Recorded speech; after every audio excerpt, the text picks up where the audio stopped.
Hola y bienvenidos a otro episodio de Conversando a Fondo. Yo soy Tony Leal. Operation Pedro Pan marcó profundamente la vida de miles de niños y familias cubanas.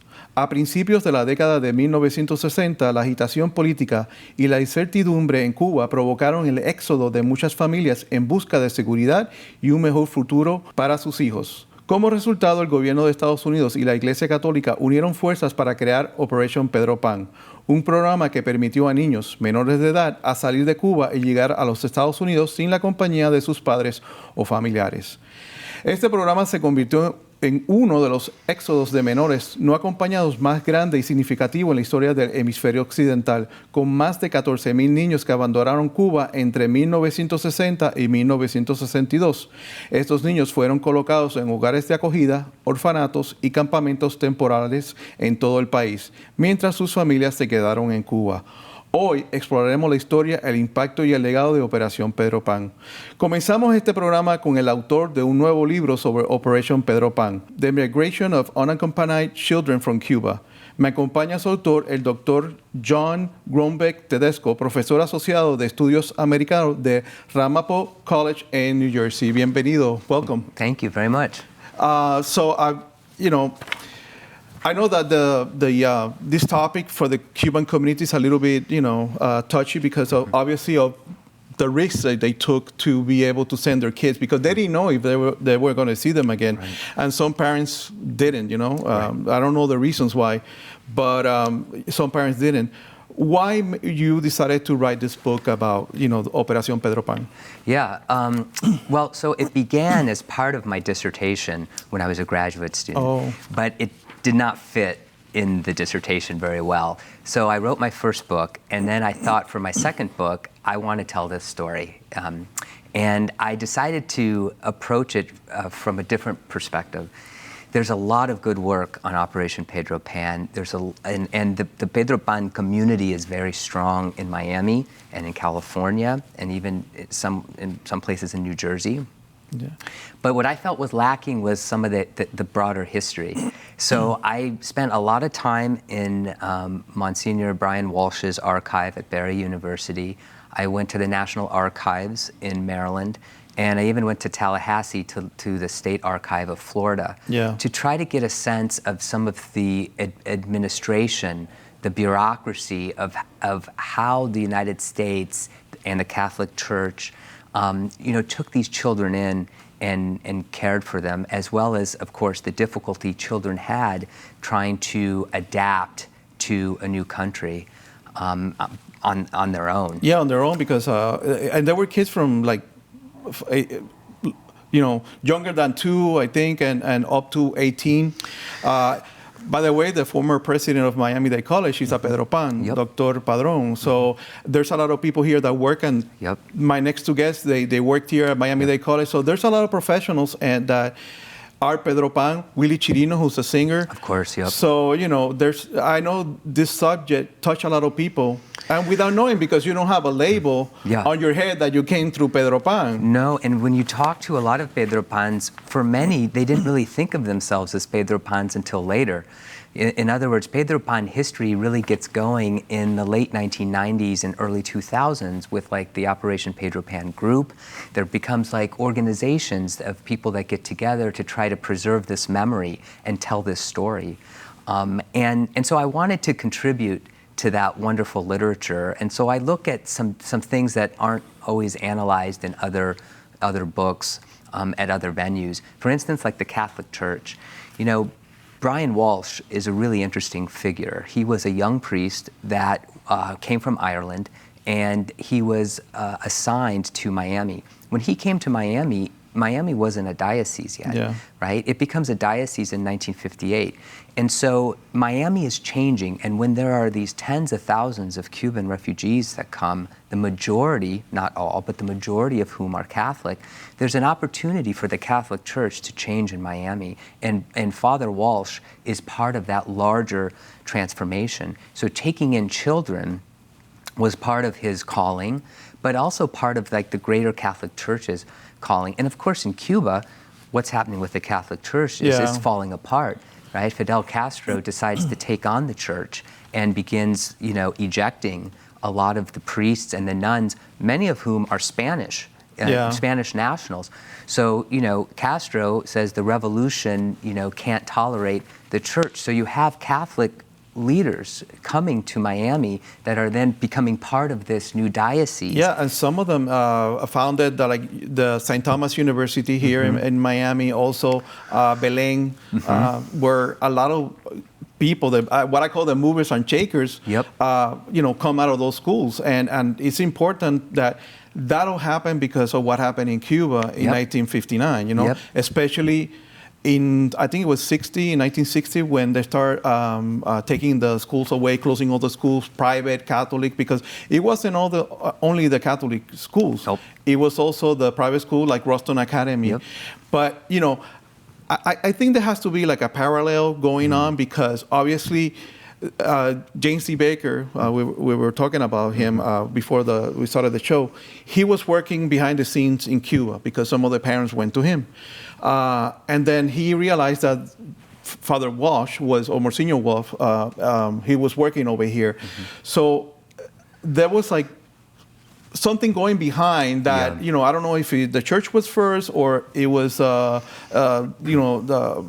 Cuba there, James D. Baker, because obviously the problem with the Cubans was that in their memory, remembering Spain during the Civil War, they sent a lot of unaccompanied children to Russia. Right. So they thought that was going to be the same way, that they were going to lose their rights as parents to manage their kids. So, I know that also, because you talk a little bit about CIA, looking into trying to train these kids from communist countries Yeah, so what you're saying, and what I say about the CIA is that it's not responsible for Operation Pedro Pan, right? I don't say that because I don't have any documents that show the CIA was trying to do this. The CIA was trying to bring down Fidel Castro and was using propaganda to do it. And some of that propaganda involved issues of family, and Castro was going to take children away. But the CIA wasn't actively working behind the scenes. Some people, anecdotally, who worked on Pedro Pan in Cuba claimed to also have been working with the CIA, but I haven't verified that, and I don't say that in the book. But there are people, I think it's probably likely that there were people that were working for Operation Pedro Pan that also did things perhaps for the CIA, and so they were, working between the two, but CIA, I say in the book that I don't have evidence that the CIA was doing was working. But to bring up the first part of what you were saying, Baker and Walsh worked together. So, the story often that Monsignor Walsh tells is that, in late 1960, there were 2 Cuban children that came into his office that didn't have their parents there. And it was sort of, he began thinking, there's going to be more of these kids. How can we, sponsor these children legally from a U.S. perspective?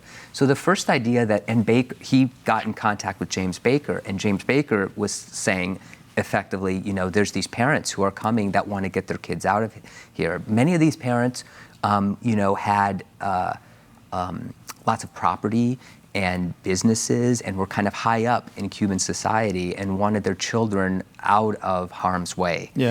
So James Baker gets together with Father Walsh, and they come up with a plan. The original plan is to give these kids student visas so they could come legally to the United States as students. And that plan never is fulfilled because the U.S. embassy closes in January of 1961. So now Walsh and Baker have to come up with another plan. And so Walsh contacts the State Department.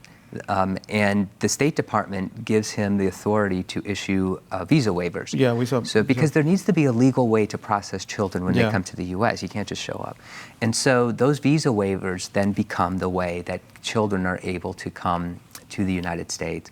And, you know, a lot of these, as you said, once the revolution, once Fidel Castro starts closing schools in 1961, what was known as El Año de Educación, right? Yeah. Shut all the schools, and we're going to revamp the curriculum for a revolutionary pedagogy. So a lot of these private schools that were Methodist, that were Catholic, are closed, and parents get really worried. I mean, once you start messing with people's families, their religion, but also their school systems, their home, their private lives, people get scared. And it was always meant to be temporary. Yeah. You know, parents did not think this is going to be years. They thought it's weeks, maybe months, but there's no way that Castro is going to last. We want our children out of harm's way. We don't want them taken by the government. We don't want the U.S. to invade and our children to be caught in the violence. In the middle. We don't want a Cuban uprising, right? Maybe it's a civil war that happens, Yeah. right? We don't want our children, particularly the boys, you know, we don't want our young sons conscripted. Yeah. And so get them out temporarily, and we'll, you know, rejoin them in a post-Castro Cuba in a matter of months. And of course, that's not what happened. Not right? what happened, because not what happened. I'm sure you know, those parents had to sacrifice a lot just A to lot. send their kids Yes. here.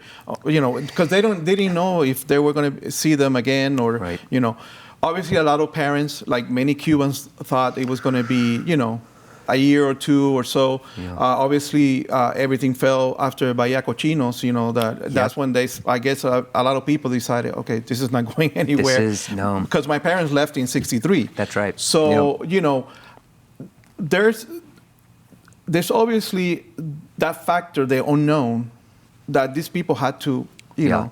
And obviously, you interview some of the Pedro Pans from not only Miami. Right. I met some in New York, and one in Virginia, and then a few in Miami. So they represent, you know, they're from very different backgrounds. They have different political affiliations today. They have different experiences as Pedro Pans. But, you know, what you see is this, one of the difficult things, you know, in telling this story is how to think about, you know, Pedro Pans loving their parents for doing something they could never do themselves, right? No Pedro Pan has ever told me, you know, I could have sent my children away.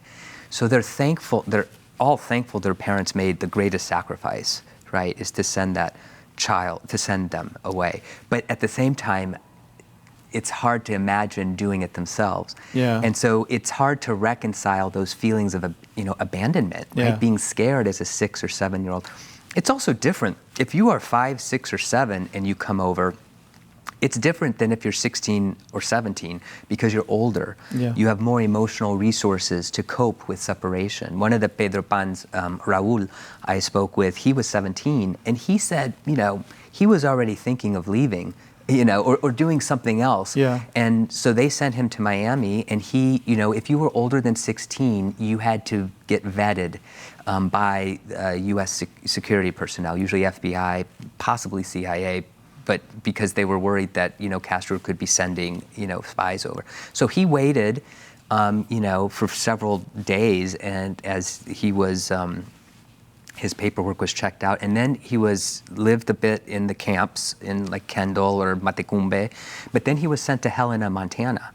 You know, there were several Pedro Pans that went to Montana, Yeah. and he, you know, he had a very good experience. He thought, you know, he missed his family. He eventually saw his parents again, but he was from Bayamo. He was from a kind of rural part of Cuba, and you know, there weren't a lot of schools there. There was a lot of poverty, and you know, he said that much of his family, like a lot of Cubans, were at first pro-revolution, right? No one liked Batista, so they were in favor of Castro, and then that quickly changed. Yeah. And so he went and, you know, had an okay experience, and then spent the rest of his life in New York City. Yeah. Was there other Pedro Pan story that kind of you felt the most attached to? Yeah, no, there's lots. There's lots. I mean, someone you people here will know is Joe Azel, Jose Azel, who who told me, he was in a Marist school and began as part of the anti-Castro underground, and his father got worried about him. Here's my son, he's about 14, and he's, engaging in things that could be dangerous for him. So he sent his son on a ship with people from the Catholic Church, seminarians who were leaving. Yeah, that time. And he came, and Jose came, and he told me one of the things he most regrets is he was never able to see his father again and never have an adult conversation with his father. So to think about what is it to have some of your last conversations as a child with a parent, and to, that's kind of where that relationship sort of stops, is something that really struck me as I was becoming a father myself. Yeah. But that's rare. The number usually Monsignor Walsh said is 95% of children were reunited with at least one parent. It was rare for a child not to see a parent ever again, but sometimes it took years. Yeah, and there was no communication at that time because it was very hard. It was very restricted. Sometimes there were letters. Yeah. Sometimes there were letters. On occasion, you have stories of phone calls that were, but all of those were being surveilled by the authorities. So, it was very, very difficult to do that. That regiment has a very good spies everywhere, and so they listen to everything. Yeah. So when I communicate with anybody from the island, I have to be very careful with what I say, Of course. Because I know they're monitoring all the communication. Yeah. I know that you said about the other book that you wrote, which was Cuba, the United States, and Cultures of Transnational Left. Yep. Is Cuba an important topic for you? Yeah, I got into Cuba as a graduate student at the University of Texas at Austin. I was able to travel there as a student. And once I went to Cuba, I found it very interesting. And I found the history with the United States really interesting also. So I decided to make that kind of the focus of my research as a graduate student. So that book is something different. It's about Cuban politics in the 1930s and the 1960s, and sort of the impact on American intellectuals and artists, writers, between the 30s and the 60s. Yeah, it was an amazing time. A lot of crossing over. And so there's interesting people like Langston Hughes, and so I got really interested in that kind of whole period. This book is something different. It looks, at the stories of the Cold War. Yeah. I think to understand this story, for example, Operation Pedro Pan, you have to understand changes in ideas around childhood, which are changing in the United States during the Cold War. Children become very important in terms of what they symbolize for America's Cold War mission. That is, to defeat the Soviet Union, to defeat communism, we have to look at the strength of our families and look at the strength of our children. So for instance, childcare, moving children from a system of group homes like orphanages to foster families was something that was being done with more regularity. Adopting children from around the world after World War II, Chinese, Korean, Greek, there's this story of international adoption. So everyday Americans are thinking about their responsibility to the world's children in a new way in the Cold War, as part of a new kind of Cold War nationalism. Pedro Pans were not adopted. No one was adopted. But they went to some of the homes. They went to some of the homes, then they were fostered. But what I found at the National Archives were just hundreds, maybe thousands of letters from people all over the United States wanting to adopt Cuban children they had never met. Wow. It was amazing. Now, they couldn't do it, but they didn't know that. They were saying, we want to help these children. So that made me research, the history of childhood in the United States during this time. And it's changing. And taking care of the world's children becomes part of American political discourse in a new way, in a way that it hadn't been before World War II. And even now, with everything changing in the schools and everything, a lot of parents are raising hell because they're teaching things that they don't believe that they should be taught in the school at that age. Yep. So there's a lot of changes here. But my time is done. Okay. Let me ask you, are you going to write any more books about Cuba? I don't know. This was a lot. This took me about 7 years to do it, and I might stay with the topic, but I might have a different project in mind that has nothing to do with All right. Cuba. So thank you for coming, Dr. Joan. Your last name is too long for me. And me. All right. Vamos a tomar nuestra primera pausa y cuando regresemos hablaremos con una Pedro Pan que estaba en el epicentro de esta operación. Ya regresamos.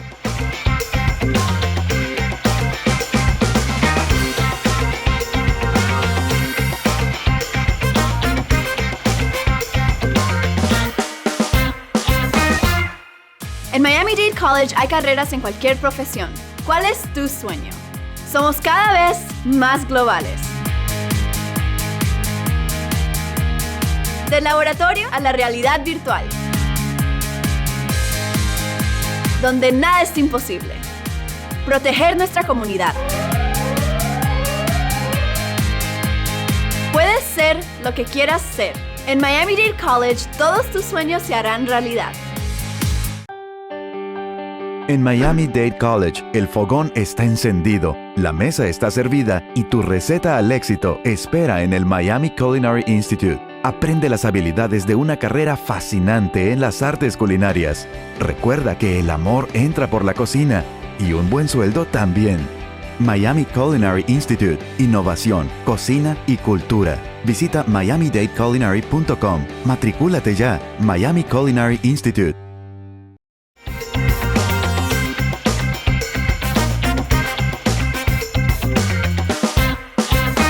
Gracias por regresar a este programa. En el lado de Cuba, el epicentro de Operación Pedro Pan fue la Ruston Academy en La Habana, donde el director de la escuela, el señor James D. Baker, se comprometió a ayudar a los padres cubanos que querían que sus hijos no crecieran en un país comunista. Ahora me acompaña la doctora Celia Suárez, una Pedro Pan, exalumna de Ruston Academy y directora ya retirada de la Biblioteca del Recinto Norte del Miami-Dade College. ¿Cómo estás, Celia? Muy bien, Tony, con mucho gusto de estar aquí contigo. Claro, tu historia es un poquito diferente porque tú estabas ahí cuando empezamos, cuando empezó todo como digo, es revolú, así dicen en Puerto Rico. De hecho, lo hablamos también en el documental de Ruston Academy, aquellas Correcto. personas que está en YouTube, así que lo pueden ver. Tu experiencia fue diferente. ¿Cómo fue que tú viste todo esto? Bueno, la experiencia personal mía te la voy a relatar en el sentido de mi familia y eso, pero también la quiero relatar en el contexto de cómo es que yo soy exalumna del Ruston. A los 4 años yo empecé a ir al Ruston. Wow. Y me fui acabadita de cumplir los 17. O sea que toda mi vida estudiantil en Cuba fue en el Ruston.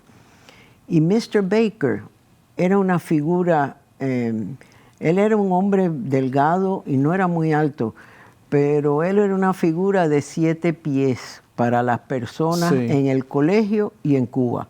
Era un hombre de una ética y un moral compass, como se dice, un compás moral extraordinario. No sé, con lo que hizo que cuando Ruston decidió dejar la escuela, él no la cogió para él. Él hizo una, ¿cómo se llama? Una fundación. Una fundación que no existía en Cuba. Que no existía. El concepto de una escuela que quien la gobernaba no era él. Sí. Que los primeros dueños del Ruston, que fue Mr. Ruston y su hermana, querían dejársela a él porque sabían que era el heredero correcto del colegio. Sí. El colegio tenía una filosofía extraordinaria.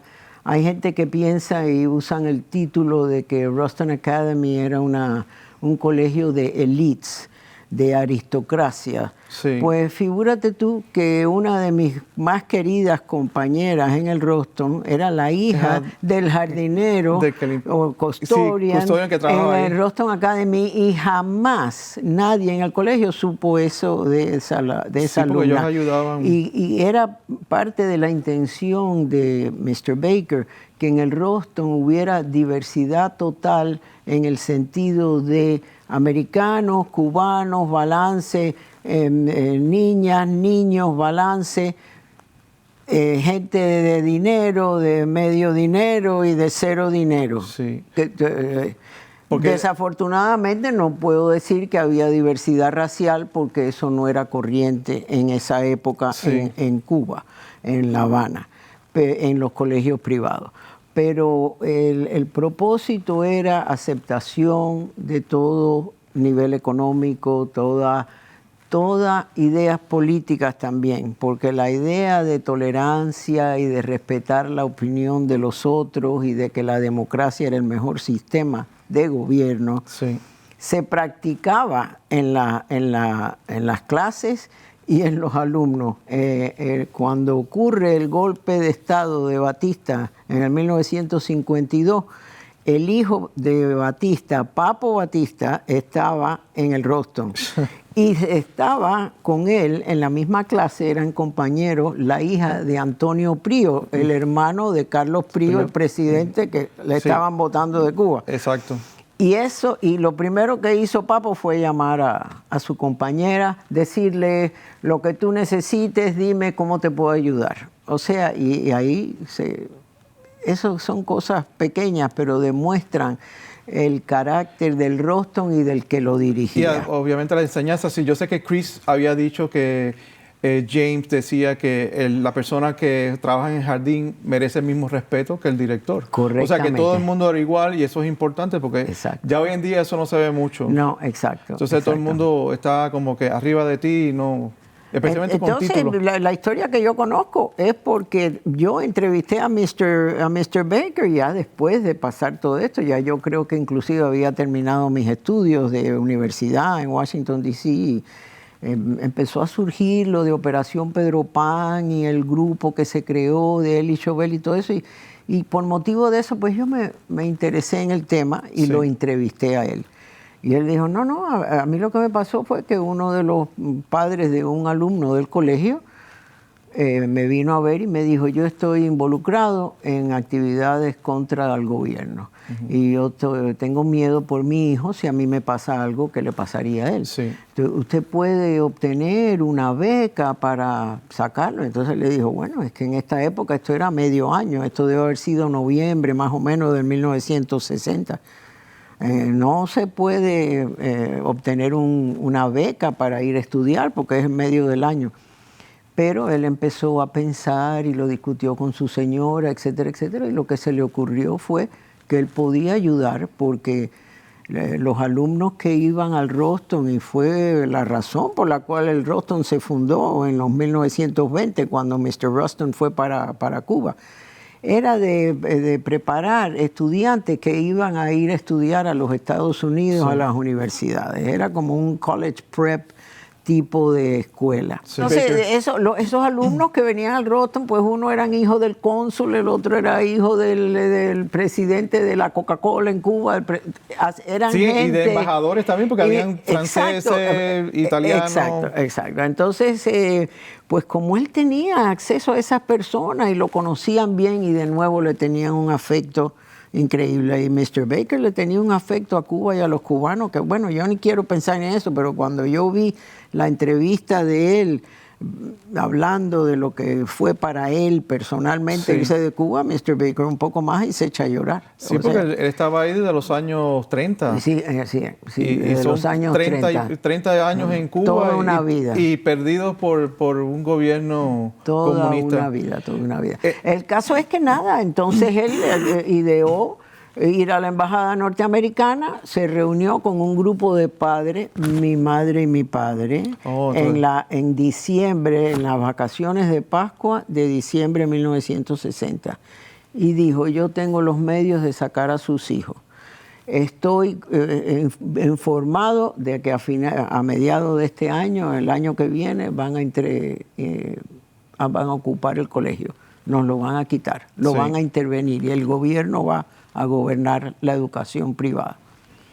Entonces, yo tengo los medios, visas para estudiantes, he hecho contacto con un sacerdote irlandés católico en Miami que ya más o menos había empezado a organizar un programa, y entonces los muchachos van a estar o con familias católicas un tiempo. para que pase este año. Sí. Sí, todavía yo estoy esperando para volver a Cuba. Pasó el año y lo de ir más nunca. ¿Cuándo fue que saliste? Yo salí el 30 de diciembre de 1960. ¿Y con tu hermano? Con mi hermano, el pobrecito, que tenía 8 años y que mi mamá insistió que tenía que venir porque el miedo que a los varones no los iban a dejar salir por el servicio militar obligatorio. Sí. Una realidad que pasó. Exacto, sí, pasa ahora. Y hay gente que quizás piensa y expresa en libros, etcétera, etcétera, que la preocupación de los padres de perder su patria potestad no tenía fundamento. Bueno, pues sí tenía un gran fundamento porque efectivamente un padre no podía seleccionar una educación católica o protestante o privada para sus hijos. Y además, después de los 12 años, yo tengo entendido, eso pasó después que nosotros nos fuimos. Yo nada más que tengo ¿cómo se dice? Sí, la información de personas que lo tuvieron que hacer. Porque el rumor era que los padres tenían miedo porque estaban diciendo que el gobierno le iba a quitar la patria potestad. Y ocurrió. Bueno, ocurrió no porque hicieron una ley, pero sí que con los muchachos en el colegio tenían que ir obligatoriamente a irse al campo a cortar caña y eso si los padres no querían, pues mira, lástima. Tiene que hacerlo, era obligatorio. Sí. Entonces la autoridad del padre estaba violada por completo. Sí. Así que entonces, pues así fue. Entonces eso ocurrió, bueno, figúrate, era al principio de las vacaciones de Pascua, que eso sería como el 20 de diciembre, el 30 yo me voy.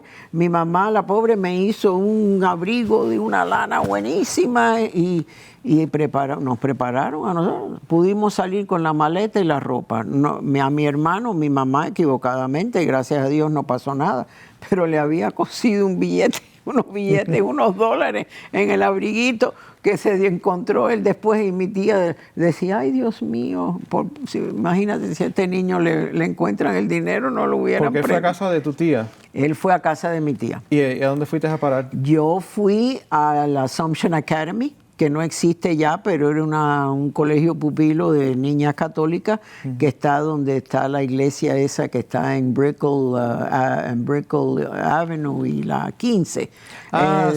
St. Jude. Sí, St. Jude, yo creo que es St. Jude, sí.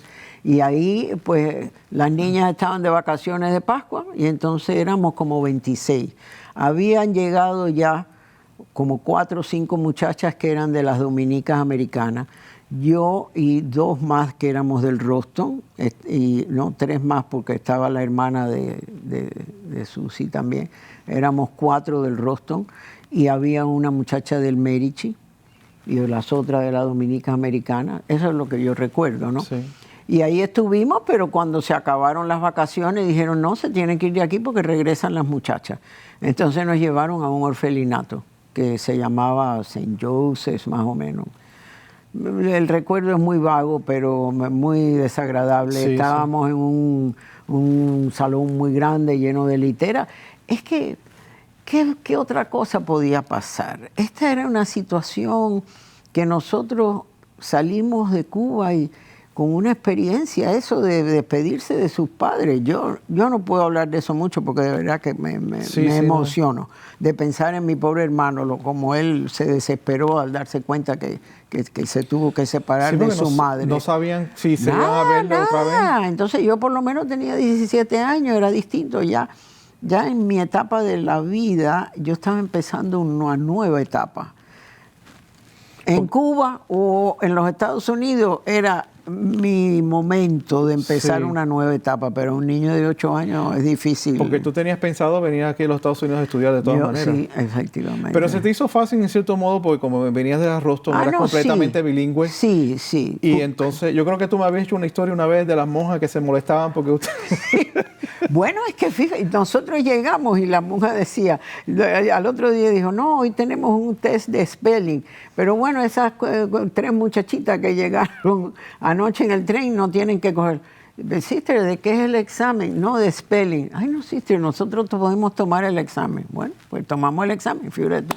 Las 3 mejores notas éramos Susi, Vivian y yo, las 3 mejores notas. Fíjate, nosotros veníamos del Roston, que Sí. hasta un curso de semántica habíamos tomado en nuestro último año. El de Cagua. El de Hayakawa. Hayakawa, el famoso libro ese. Así que en ese sentido, no, sí, culturalmente, vaya, no tuve ningún problema de adaptación en ese aspecto. Pero era una época de crisis. No se daba abasto. Nosotros llegamos, después que nos sacaron de ahí, nos metieron en el orfelinato. Del orfelinato entonces llegó la social worker y dijo, hay 5 becas o 3 becas, yo no sé, no me acuerdo cuántas, en una escuela a pupilo en San Agustín, en la Florida. Y yo por poco me caigo de la silla, yo, porque el lugar donde estábamos era terrible, Sí. ¿no? Pero uno era joven y uno... ¿Qué vas a hacer? Pero ¿tú crees que esta experiencia te ha ayudado? Porque yo he visto, como le estaba diciendo al invitado anterior, que el presidente de Miami-Dade College, el que era presidente, vino también, es Pedro Pan. Mario Ernesto Sánchez es Pedro Pan. Willy Chirino es Pedro Pan. Armando Codina. Armando Codina. Esta muchacha, Aida Levitán. Sí, que son personas que, vaya, que han tenido tremendo éxito. ¿Tú crees que esa experiencia lo ayudó a ustedes a tener tanto éxito? Yo voy a hacer una generalización en esto. Yo creo que eso es una experiencia común a ese primer grupo de exiliados cubanos que llegaron aquí acusados de ser, ¿cómo decían? Gusanos y esto y lo otro, Sí. y que lo que éramos niños, ¿cómo es? Niños bitongos. Y francamente, yo creo que en esa primera ola de los exiliados hubo mucho aquello de que mis padres se han sacrificado, me han mandado para acá, yo tengo que hacer lo correcto para echar para adelante. Sí. Y eso era una experiencia, yo creo, un sentimiento común de ese primer grupo y por eso, de ahí en adelante también, el énfasis en educar a los hijos, de que fueran a buenas escuelas. Sí, eso de que es se algo muy prepararan. cubano que yo lo he hablado en otros programas. Mi papá en Puerto Rico nos mandó a las mejores escuelas. Sin tener el dinero para hacerlo, Exacto, lo hacían, lo era un hacían. sacrificio. Y yo creo que es cierto que indiscutiblemente es una experiencia que tú la puedes tomar y puedes meterte en una esquina y ponerte a llorar, o en otra decir, no, yo me voy a poner a trabajar y me voy a poner a estudiar. Fíjate que yo empecé estudiando y trabajando part-time para mantenerme. Sí. Y después que me gradué con mi título de Masters y en Library Science y hasta que cogí el doctorado, que lo terminé teniendo 55 años, fíjate. Pero tengo esperanza, Tienes esperanza. Yo primero era estudiando full-time y trabajando part-time. Y después era trabajando full-time y estudiando part-time. Hasta los 55 años, fíjate. Sí, ¿no? O sea, Es lo mismo que estoy haciendo yo. Acabo de hacer mi segunda maestría. Estoy esperando el año que viene poder empezar el doctorado. Pero es algo que los cubanos le han inculcado a sus hijos. Que hasta en exacto. Puerto Rico, yo he hablado en otros programas que la mayoría de los muchachos que se estaban graduando eran más cubanos que puertorriqueños. Y entonces era algo, había algo en el agua, había algo Bueno, yo sé que también tú, porque obviamente estudiaste en Roston, y Roston claro, es una escuela excelente. Hubiese yo querido haber podido ser parte de Roston, porque lo que yo he escuchado de todos ustedes es maravillosa. es maravilloso. Bueno, lo que te digo, que mi historia con el Roston continuó Sí. aún después, porque trabajamos con Mr. Baker para reunir a los alumnos. En el 1975 reunimos 500 estudiantes del Roston que vinieron y le presentamos un award muy bonito a Mr. y Mrs. Baker, y yo estoy hasta hoy involucrada con un Sí, yo lo grupo de Ruston Baker Educational Institution que... Porque ya se me está acabando el tiempo, pero sí, porque al principio ustedes querían poder volver a Cuba y reabrir la escuela. Por supuesto. Ya después era tratar de hacer lo mismo aquí, pero yo creo que es difícil porque... Bueno, tú nos ayudaste mucho porque nosotros en el documental que hicimos tratamos de dejar huella de lo que había sido nuestra experiencia educativa y de por qué había sido como fue. Y yo te digo que para mí fue una experiencia bonita y como que me enamoré del Boston, aunque yo no fui, por eso te digo que me hubiese gustado haber ido ahí, especialmente después que abrieron la escuela nueva, que en el 55 creo que fue. Figúrate, el pobre Mr. Baker, desde el 1936 hasta el 1955 trabajando. Yo empecé en el colegio, que era una casa colonial. Sí, eran vieja. Diferentes casas que después las pusieron juntas, pero bueno, Celia, gracias por haber estado aquí. Y bueno, yo sé que vas a seguir con lo de Roston y Pedro Pan, así que... No, sí, porque hay una tendencia a cambiar la historia. A cambiar la historia. Y eso no debe ser. Somos testigos de que lo que fue de verdad. Por eso yo sé que tú estabas ahí en el epicentro y por eso te traje. Así que vamos a tomar nuestra segunda pausa. Cuando regresemos hablaremos con otra Pedro Pan que trata de educar y mantener la memoria de Operation Pedro Pan. Ya volvemos.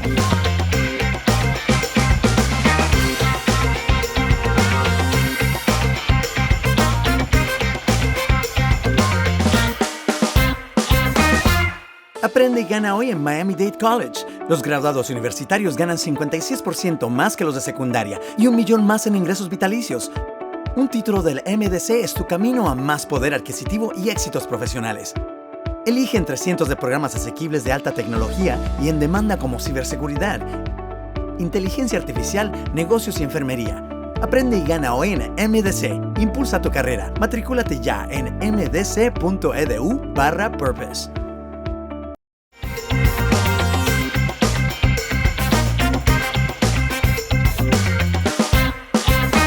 Hola y bienvenidos nuevamente. Como el chiste de Guillermo Álvarez Guedes, de Tony González, el famoso cubano que todos conocían, yo digo que cada vez que veo una foto sobre el tema cubano, siempre vamos a encontrar a mi próxima invitada. Esto se debe a que ella trata de dejar un legado sobre Operación Pedro Pan. Me refiero a mi amiga Eloísa Echazabal, administradora ya retirada de Miami-Dade College, sirviendo en el cargo de asistente del presidente del recinto médico. ¿Cómo estás? Bien, gracias, Tony. Gracias por la invitación. Sí, siempre nos vemos porque siempre tiene un problema de computadora. Sí, gracias a Dios. Tú eres mi salvador. Sí, con mi computadora. Cada vez que tiene un problema de computadora me llama a mí. Sí, sí. Pero a mí no me importa porque me gusta ayudar. Claro. Así que, bueno, estábamos hablando obviamente de Operación Pedro Pan y yo sé que tú has luchado por mantener esa memoria viva. ¿Por qué tú haces eso? Bueno, no sé, es que desde hace mucho tiempo decidí que era importante grabar las cosas, escribirlas, porque el día que nosotros no estemos aquí, quién sabe, nosotros somos los que tenemos esa experiencia personal. Sí. Además, otra cosa, yo no tengo familia, así es que no tengo nietos, no tengo hijos, así que decidí concentrarme en Pedro Pan. Sí. Y he tenido el tiempo para hacerlo. O sea que se ha convertido en tu hijo. Sí, y mi hija. Sí. Porque así es como Dios lo ha querido. Sí. Pero, claro, tu experiencia fue... Todo el mundo tiene una experiencia diferente porque... Sí. Bueno, Celia tenía 17 cuando vino y tú tenías 13. Yo tenía 13 años cuando yo vine. ¿Y viniste con tu hermana? Vine con mi hermana que tenía 8, sí.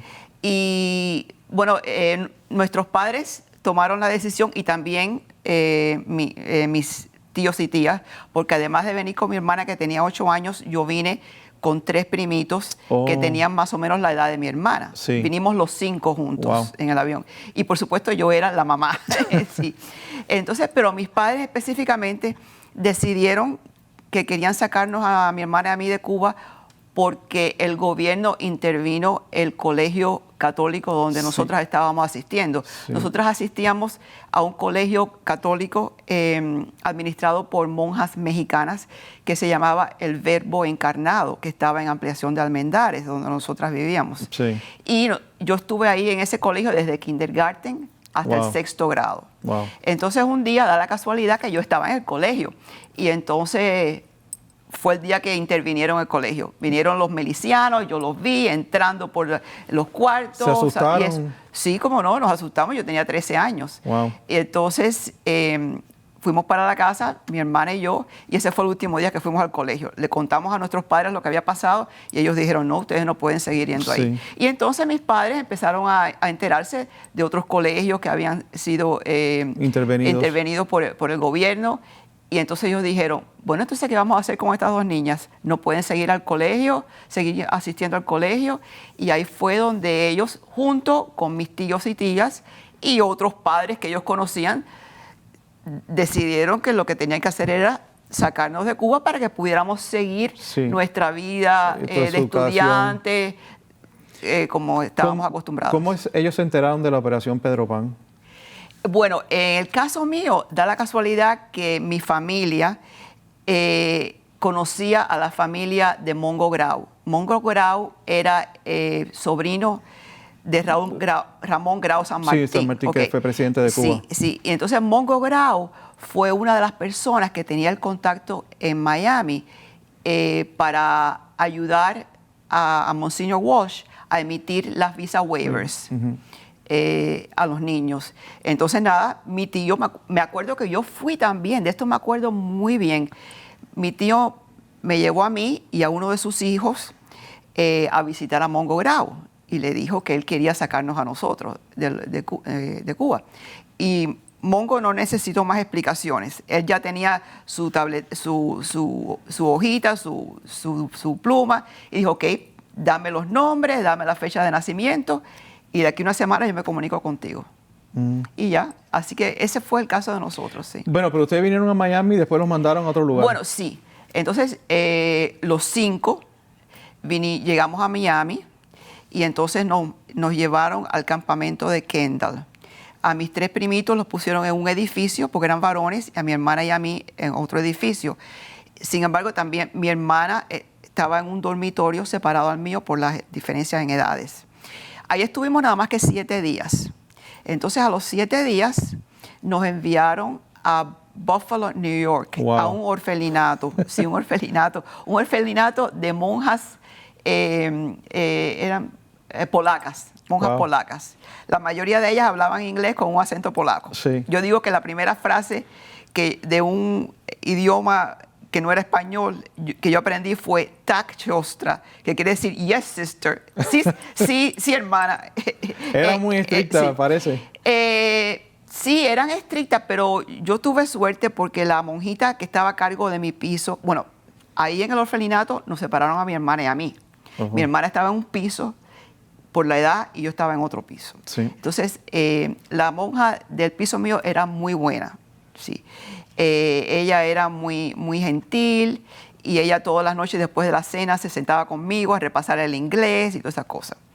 Ahí estuvimos 2 meses y a los 2 meses nos pasaron para una casa de familia. Sí, un foster home. Un foster home, sí. Y era una buena familia, era un matrimonio, eran católicos, tenían una hija que era como 2 años, 1 o 2 años más joven que yo. Y ahí asistíamos a un colegio parroquial católico. Todo era como mis padres querían, ¿sabes? Sí. Asistíamos. Cuando yo estaba en el orfelinato, yo iba a un colegio parroquial también. Y mi hermana, que era más pequeña, asistía al colegio en el orfelinato, que era un orfelinato católico. Sí. Se llamaba Immaculate Heart of Mary Home. La Inmaculada de María. Sí. Okay. Y entonces, bueno, en la casa estuvimos ahí 7 meses hasta que mis padres ya estaban en Miami y nos mandaron Sí, los reclamaron. Nos reclamaron. Ahora, una cosa interesante fue que mis padres ya estaban aquí en Miami a los 2 meses de nosotras estar aquí. ¿Y por qué se Pero ellos decidieron que querían que nosotras nos quedáramos allá para terminar el curso escolar. El curso escolar, okay. A nosotras no nos gustó eso. Nosotras queríamos venir para Miami. Sí, para estar con la familia. Pero nos dejaron allá por el tiempo que faltó, como 6 meses o algo así. Nada, sobrevivimos. Sí, ¿cómo fue la experiencia en esa casa de familia y en Búfalo? Porque en Búfalo, cuando dice cae nieve... Sí, pero bueno, éramos jóvenes. Sí. Yo me acuerdo, yo lo disfrutaba. Salíamos a jugar. Íbamos, hay veces que cuando había mucha nieve, la señora de la casa no nos podía llevar en el carro porque no manejaba. Entonces Sí. muchas veces íbamos a pie. Y yo no me recuerdo de experiencias negativas en ese sentido. Nos acostumbramos, ¿no? Pero por supuesto estábamos separados de nuestros padres. Y por eso es que cuando nos dijeron que teníamos que quedarnos hasta que se terminara el curso escolar, no nos gustó. Pero bueno, teníamos que obedecer. Sí, sí, sí. Fueron unos meses más. Sí. Entonces, después, Cuando bueno, llegamos aquí, ya mi papá nos tenía matriculadas a las dos en un colegio de monjas católicos en Miami. yo creo que ellos quieren que tú fueras monja. Yo creo que sí, Sí. sí, yo creo que sí. Entonces, el colegio era, el que ya no existe, Notre Dame Academy. Bueno, perdón, a mí me matriculó en Notre Dame Academy, que era un high school, ya yo empezaba high school. Sí. Y a mi hermana en Corpus Christi, que vivíamos cerca de Corpus Christi, para que ella asistiera al colegio, el colegio elemental. Y nada, ahí seguimos nuestras vidas. En Notre Dame Academy había un grupo de muchachas cubanas en mi clase, que también algunas de ellas eran Pedro Pan, pero no nos enteramos de eso hasta años después, Wow. porque nosotras nunca hablamos de lo de Pedro Pan, nunca hablamos de la experiencia esa de antes. Sí, sí, sí. Era solamente el colegio, las monjas de Notre Dame, la tarea y para la casa. Yo los domingos enseñaba catequismo en el Corpus Christi. Pertenecía a las hijas de María. Así que, o sea, rehice la vida que yo tenía en Cuba. Sí. Que ese gobierno nos quitó. Exacto, no, es que todos los cubanos que vinieron en esos años, por lo menos la primera ola, ellos dejaron a Cuba. Sí. Muchos hoy en día dejan la isla, ¿no? Porque ya no han vivido bajo ese régimen tantos años. Y yo lo sé por mi padre. O sea, sí. Ellos se pasaban que en Cuba todo era mejor, Cuba era esto, Cuba era otro. Y ahora en mi vejez, vamos a decir, es que he aprendido ¿Qué diré yo? he aprendido muchas cosas sobre Cuba que mi papá tenía razón. Mi papá tenía razón. Volviendo al tema de Operación Pedro Pan, ¿cuándo fue que tú empezaste con trabajar, a recoger toda esta...? Oh, no, yo creo que yo estaba allá trabajando en FIU y empecé... Bueno, yo hice varias entrevistas. Sí, Entrevistas a personas que trabajaron en la operación en Cuba. A James y Baker yo creo que también lo entrevistaste, ¿no? No, a Jim ¿Fueron Baker. los hijos? No, a los dos hijos de Jim Baker los sí. entrevisté. Entrevisté a Margarita Oteiza, que ella fue profesora de Ruston, sí, de Ruston, y después trabajó con James Baker en lo de Pedro Pan. Entrevisté a la secretaria de Monsignor Walsh y a otra, sí, Lloydine McQueen, y a otra señora que trabajaba con Lloydine. Y de ellas dos yo aprendí muchas cosas de cómo operaba el programa. También entrevisté muchas de esas entrevistas las hice con otra compañera, Pedro Pan. Sí. También entrevisté al que era contador de Catholic Welfare Bureau, que Monsignor fue quien lo contrató. Sí. Y de él me enteré, que yo creo que fue muy interesante, como él dijo que al principio, cuando empezaron a llegar los Pedro Pans, la Iglesia Católica afrontaba los gastos. Pero cuando se dieron cuenta de que no podían y que seguían llegando los muchachos y seguían llegando, fue cuando Monsignor fue a Washington y habló, creo que era con alguien del Departamento de Estado, no, de otro departamento, creo que hoy en día se llama diferente. Y ahí fue que el gobierno de los Estados Unidos le dijo, no se preocupe, que nosotros vamos a mandarle el dinero para que se ocupe de estos niños. Y también, eso lo aprendí en la entrevista del contador, el gobierno le devolvió a Monsignor, a la Iglesia Católica, le devolvió lo que ya ellos habían sacado. Wow. Así que el gobierno de Estados Unidos fue muy, muy generoso con nosotros. Y bueno, de hecho, tú también fuiste con Celia a los archivos sí, de la... Sí, Celia y yo y otra compañera, Pedro Pan, que vive en Maryland, nos pasamos una semana en los archivos de los National Archives en Maryland y mirando documentos y cosas así. Y hice un video que está en YouTube. Yo tengo un canal de YouTube que tiene la mayoría de esas entrevistas, sí, que tiene presentaciones que yo he hecho de PowerPoint, que las convertí en video. La persona que quiera hacer una presentación en un colegio o cualquier cosa, puede usar eso, que está en mi canal de YouTube. ¿Cuál es? Se llama Pedro Pan Éxodos. Ok, pueden buscar en Pedro Pan YouTube Éxodos. Pedro Pan Sí, Exodus. hay varios canales de YouTube que tienen el nombre de Pedro Pan, o sea, tienen que buscar... El tuyo específico, que es sí, Pedro el Pan mío, Exodus. Bueno, sí, y donde están todas esas entrevistas. Sí. Sí. También he hecho presentaciones en universidades en Washington y en Maryland y aquí en Miami. No sé, yo te digo, cada vez que busco una foto de Cuba o algo, apareces tú en una foto en Washington. Yo siempre trato también de hacer las cosas con colaboradores. Sí. Si alguien de una universidad me dice que quiere que yo haga una presentación, yo trato de conseguir otros Pedro Pans que hagan la presentación junto conmigo. Me gusta tener colaboradores. Sí, es que las historias son diferentes para cada persona porque obviamente tu historia no es igual a la de Celia. Claro. Y así todo el mundo tuvo una experiencia diferente en esto. También trabajaste con la Barry University. Oh, sí. Hace años yo ayudé mucho a Sister Dorothy, que fue la que ya falleció, que estaba a cargo de los archivos de Pedro Pan en Barry. Y yo traté de hacer eventos para recaudar fondos, ayudé buscándole cosas para los archivos, pero una cosa que pasó que paró lo que yo estaba haciendo era que de buenas a primeras la arquidiócesis decidió cerrar los archivos para el público. Y ellos dijeron, nadie puede ir a ver los archivos, incluyéndome a mí. Eso yo hasta lloré. No pude seguir trabajando con Barry.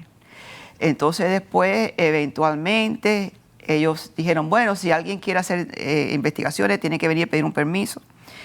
Y después ellos decidieron que le iban a devolver el archivo personal a cada Pedro Pan, se lo iban a devolver. Por supuesto, ellos lo revisaban primero en las oficinas. Sí. Y después llamaban al Pedro Pan y decían, ok, lo puedes venir a buscar. Entonces Pedro Pan lo podía.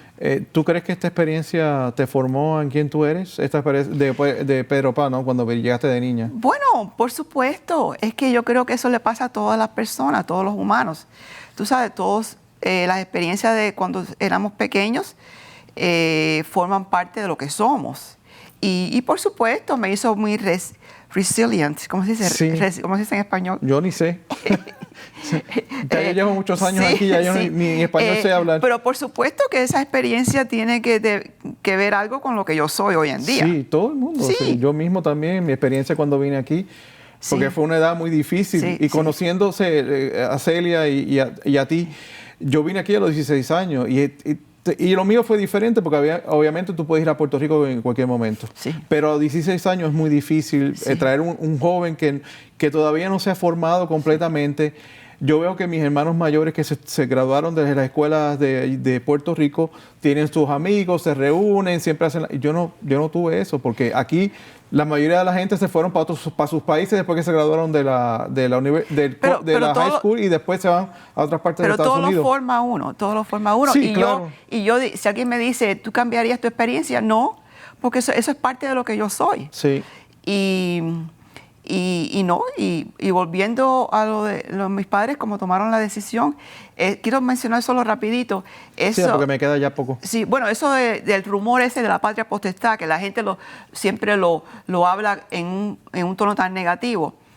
Eso sí, fue un rumor, pero sucedió. Sucedió de verdad, porque mis padres perdieron el derecho de decidir cómo nosotros nos íbamos a educar. Sí. Además de eso, meses después que nosotros nos fuimos, ya la gente no pudo seguir yendo a las iglesias. Mira, y todo lo que se decía que iba a pasar, pasó. Sí. Y es una historia muy triste porque, yo lo sentí por mi papá. Tú sabes muy bien que mi papá falleció hace 2 años y siempre yo veía el dolor que él sentía por su patria, porque ellos dejaron Cuba, que es lo que estaba hablando anteriormente. Los demás se han ido de la isla porque como está aquello, que aquello está malísimo ahora y todo se está cayendo en pedazos. Pero o sea, yo sé que ese éxodo perdió algo muy grande y es muy... Porque él decía, no, eso, cuando se caiga Fidel, yo le digo, no, yo no creo. Eso tiene que pasar otra generación para que Cuba sea lo que era. Yeah. Pero bueno, eso es otra cosa. Eloísa, gracias. Yo sé que me vas a llamar en algún momento para arreglarte la computadora. Así que no regreses a Puerto Rico. No, me voy a tener que quedar aquí, imagínate. Sí, gracias. Bueno, esto es todo por este programa. Le doy las gracias por acompañarme. Recuerden que de no perderse ningún episodio de Conversando a Fondo, visitando la página youtube.com facebook.com/user/watchmdctv o escaneando el QR code que va a aparecer en pantalla. Yo soy Tony Leal, los espero en el próximo episodio de Conversando a Fondo. Hasta entonces, que pasen un buen día.